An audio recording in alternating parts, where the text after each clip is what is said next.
Gua itu suka nonton anime. Sebagian besar kalian udah tahu gue suka baca manga. Gue juga suka ngikutin beberapa lah, at least kalau misalnya disuggest kayak kemarin the greatest the greatest estate developer gitu ya. Kalau misalnya bagus, gue akan ngomong bagus gitu. Tapi pernah nggak kalian nonton anime season satu bagus, ya at least bearable lah, watchable gitu loh. Tapi kemudian di entah season kedua atau season ketiganya, karena sesuatu hal kalian jadi ilfeel sama anime tersebut atau sama manga tersebut, sampai di art tertentu kalian ilfeel sama manga tersebut. Pernah nggak? Oke, sebelum gua mulai, gua akan ngomong dulu disclaimer ya. Ini pure opini gua yang pengen gua curahkan di video ini. Pendapat kalian bisa berbeda, preferensi kalian bisa berbeda, tapi buat gua ini yang ya seperti gua ngomong di depan tadi. Oke? Buat gua itu anime tersebut itu adalah Arifureta. Nih gua jelasin kenapa. Anime yang ada sekarang itu nggak semua treatmentnya bagus, tapi ada yang konsisten ceritanya lumayan oke. Salah satunya menurut gua yang animenya nggak terlalu wah, tapi secara cerita masih bisa ditelan, itu adalah Tsukimichi. Tsukimichi itu buat gua termasuk yang oke. Jadi secara cerita dia masih jalan lancar, development karakternya juga ada, hassle-nya juga ada gitu. Nggak membuat anime tersebut jadi terasa cuni, bahkan walaupun sebenarnya cuni-cuni juga, tapi nggak terasa cuni. Kalaupun ada anime yang terasa cuni dan memang treatmentnya adalah cuni kayak Eminence of Shadow, gue masih nggak masalah karena emang tujuannya ke sana. Tujuannya kalau buat cuni-cunian gitu loh. Kalau Eminence of Shadow tuh emang kayak gitu loh. I am atomic gitu, keren-kerenan kayak gitu. Karena karakternya pun diarahinnya ke sana. Gue merasa kayak oke, lucu gitu loh. Oke, menarik gitu. Tapi kenapa gue bilang Arifureta ini, gue ngedrop Arifureta di season 3 atau 4 ini gitu ya. Karena tiba-tiba animenya atau seriesnya bahkan penulisannya terasa terlalu cuni. Dan berasa terlalu saya mau edgy gitu loh. Gue suka di season satunya di mana dia masih hassle, di mana dia masih berusaha untuk membuat perubahan. Even di season 2, walaupun season 2-nya juga udah mulai ngarah kayak dia terlalu OP ya. Tapi di season yang terakhir ini jadi cringe ya. Kalau dibilang jadi cringe gitu loh. Even gini, kita ngomong solo leveling. Karena solo leveling kan gitu juga ya. Hassle terus jadi OP gitu loh. Tapi masih ada momen-momen di mana Sun Jinwoo-nya sendiri itu kerasa kayak ini tuh masih manusia loh. Ini tuh masih dia masih memikirkan anaknya. Nanti dia di chapter selanjutnya masih mikirin anaknya, masih mikirin istrinya gitu loh.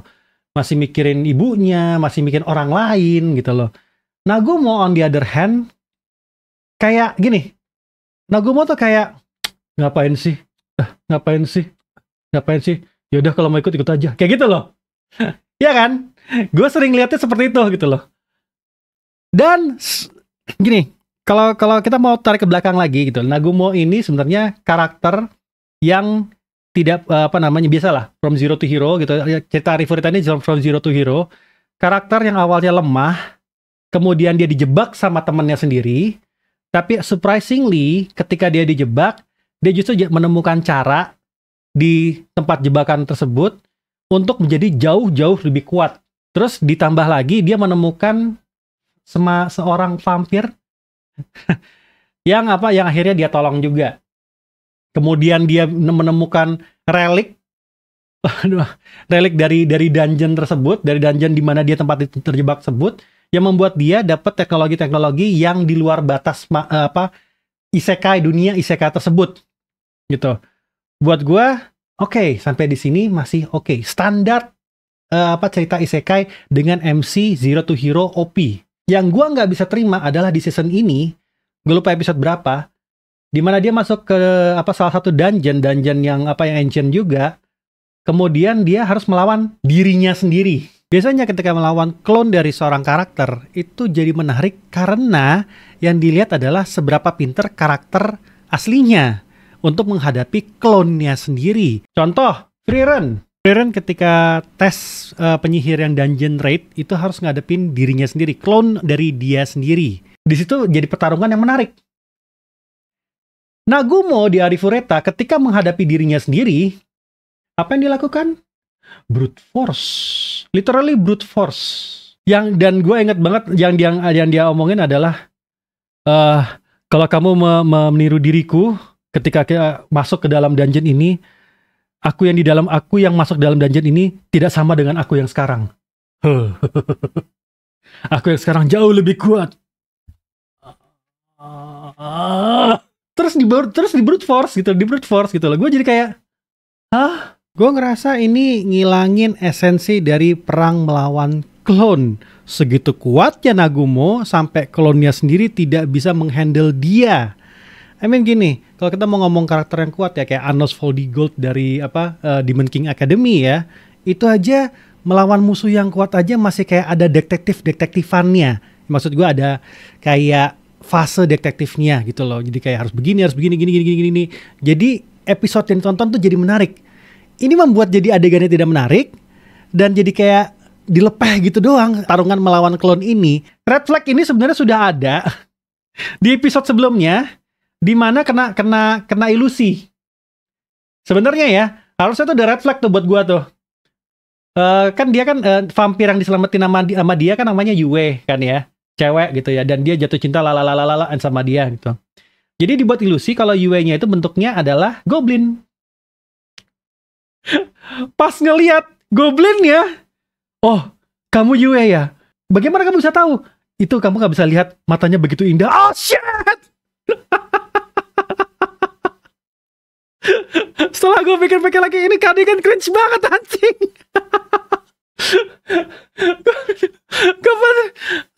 Gue tuh udah aneh gue betul situ. Dan gue mikir gini, lu bisa kalau orang-orang masih suka gini, tapi mencaci solo leveling episode 9, aneh buat gue, serius. Kan cinta itu buta bang, tapi gak gitu juga. Maksudnya gue gini, kalau penjelasannya dia, aura yang gue rasakan dari goblin ini tidak sama dengan goblin biasa, gue masih bisa terima. Dia ngomongnya matanya indah. Mata goblinnya indah. What the fuck? Kenapa matanya? Aduh. Jadi gini, gue pengen tahu sama kalian ya. Ini Arifureta tuh salah satu yang gue drop karena gue nggak suka sama episodenya. Salah satu episodenya dan akhirnya gue drop. Sebenarnya masih ada satu lagi. Yaitu ini yang kalau season baru ada lagi yaitu I Married to the Girl I Hate. Itu salah satu yang gua episode 1 gue tonton, kan gini kata orang 3 episode ya. Setelah 3 episode gue drop. Kenapa? Gue nggak suka karakter ceweknya soalnya. Sama sekali nggak suka karakter ceweknya. Karakter ceweknya buat gue sampah banget. Seriusan sampah banget buat gue. Karena gini, gue masih bisa balik nonton Tying Knot with Amagami Sisters. Itu gue masih bisa. Karena setelah 3 episode atau episode keempat, ceritanya jadi heartwarming. Gue masih bisa terima. Bener-bener masih bisa terima. Dan bahkan jadi gue tonton terus. Tapi, I Married the Girl That I Hate ya. Itu sama sekali gue gak bisa terima sampai episode 3. Gitu. Kenapa? Karena ceweknya itu asumsian suka nggak suka, terus asumsian gue yang paling nggak suka adalah asumsinya terlalu berlebihan, at the point nggak make sense. Karakternya sampah banget, serius. Karakter ceweknya buat gue sampah banget. Walaupun animasinya bagus ya. Ya, Amagami gue ngerasa makin ke ujung makin bagus. Jadi gue ngerasa ini masih worth untuk gini. Pembukaannya aja terlalu anime harem. Pembukaannya terlalu anime harem. Tapi makin ke belakang makin bagus buat gue. Ternyata makin bagus. Tapi kalau I Married the Girl That I Hate, Gue nggak bisa suka men. Gue nonton episode 4 dan dia masih, cewek ini masih begitu gitu loh. Akhirnya gue nggak deh. Sebenarnya kalau ada momen-momen di mana si cewek itu sebenarnya bisa suka sama si cowok gitu loh. Bener-bener masih denial aja, iya. Makanya gue jadi nggak deh. Nggak suka, gue nggak suka sama karakter ceweknya gitu. Karakter cowoknya mah fine aja. Karakter ceweknya gue nggak suka, sampah banget rasanya. Akhirnya gue drop. Nah, ini menurut kalian ya, ini kan ini again, video ini adalah objektifnya gue ya, subjektif ya, subjektif berarti pendapat gue pribadi gitu, pendapat gue pribadi. Arifureta sama gue ngedrop Arifureta sama I hate I married the girl that I hate itu karena ya episode gue nggak suka sama karakternya, gue nggak suka sama episodenya gitu loh. Nah, teman-teman sendiri, ya ini opini pribadi gue ya. Nah, teman-teman sendiri ada nggak anime yang mungkin banyak orang tonton atau mungkin banyak orang suka, atau ada lah at least for the sake of existing aja, tapi kalian drop karena kalian nggak suka sama sesuatu yang ada di dalam anime tersebut? Coba deh tulis di kolom komen.